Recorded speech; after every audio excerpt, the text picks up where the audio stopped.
Good morning, everybody. Today's February 8th, 2026. Now, I wrote this a couple days ago, and I know I've been promising to release this. I apologize. I live on a ranch. We have stuff to do. Car broke down last night, all kinds of stuff, right? We got it all accomplished. We're working on the car right now, so prayers, please. Thank you. Um, so I'm just going to read what I wrote, okay? This was 2 days ago, so this would have been on the 6th. So today I'm helping an elderly retired veteran do his laundry, and the Lord has me reading Esther again. All right, so here's my synopsis of how this goes. In Esther chapter 4, Esther gets word that Mordecai, her uncle, basically dad, emotionally, because he raised Esther, was in deep sorrow and mourning. She, from the king's palace, sends to clothe him, and when Mordecai refuses, she sends again to find out what and why he's so troubled. That's when she finds out about the plot against the destruction of all the Jewish people, her people. He sends proof of the devastational decree and poses her to rectify the issue as now only the Holy Lord God Almighty and she, in her current position, can. She sends back word that she cannot yet.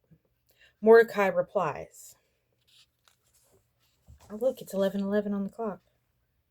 See? 11:11. Okay. Esther 4:13 and 14. Then Mordecai commanded to Esther, think not with thyself that thou shalt escape the king's house with more, thou shalt escape in the king's house more than all the Jews. For if thou altogether holdest thy peace at this time, then shall there enlargement and deliverance arise to the Jews from another place. But thou and thy father's house shall be destroyed, and who knoweth whether thou art come to the kingdom for such as a time as this.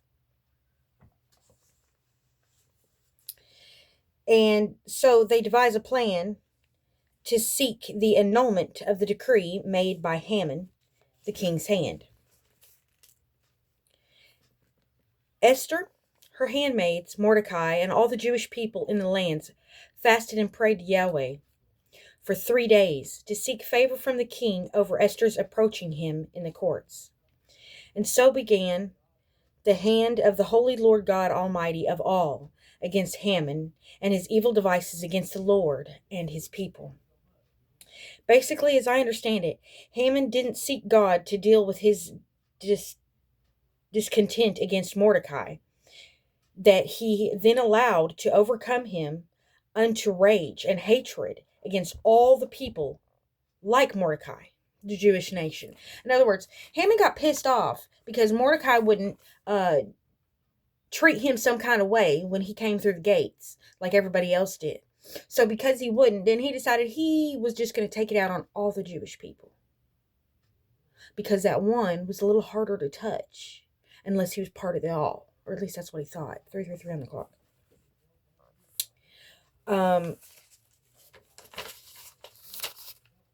Esther 5:13 and 14. Notice that? Yet all this availeth me nothing, so long as I see Mordecai the Jew sitting at the king's gate. Then said Zeresh his wife, and all his friends unto him, let a gallows be made of 50 cubits high, and tomorrow speak thou unto the king, that Mordecai may be hanged thereon. Then go thou in merrily unto the king unto the banquet. And the thing pleased Haman, and he caused the gallows to be made. Bro, that escalated quickly, didn't it? Really?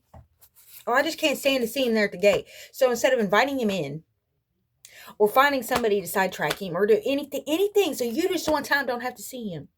Okay, hold on. You let it escalate like that? For real? Now that's a prime example of letting people run you instead of God. But we'll continue. No, I don't digress. I'm right. The story is a classic example of ask God, not man. If it's not God backed, then it's sure to get you back. So watch how you think and act.